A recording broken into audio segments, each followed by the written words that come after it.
Senator Ted Kennedy is home tonight after being released from the hospital. Kennedy, his wife Vicki, and other family members walked out of the front doors of Massachusetts General Hospital this morning. Doctors diagnosed Kennedy with a malignant brain tumor after a seizure on Saturday. They say he recovered remarkably from a procedure performed just yesterday.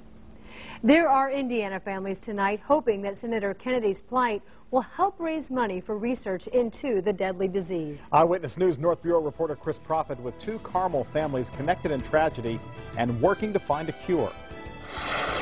The grim diagnosis for the 76-year-old senator from Massachusetts, sadly familiar for some Indiana families. She started getting lost driving. Wendy Farber's mother, Pat, was diagnosed with malignant glioma, also known as glioblastoma, the same tumor as Senator Edward Kennedy.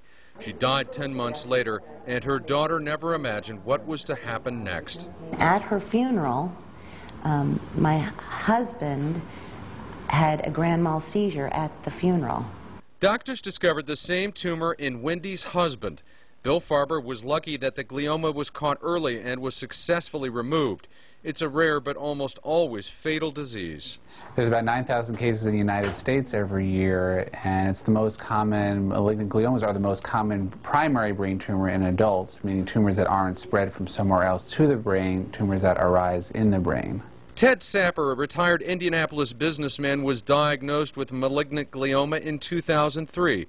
He died 3 months later.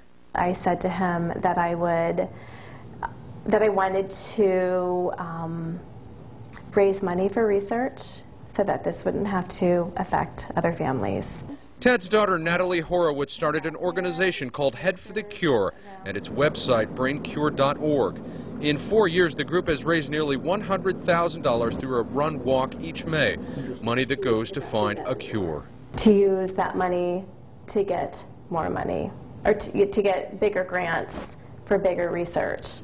Doctors have made encouraging advancement with a combination of experimental drugs used with radiation and chemotherapy.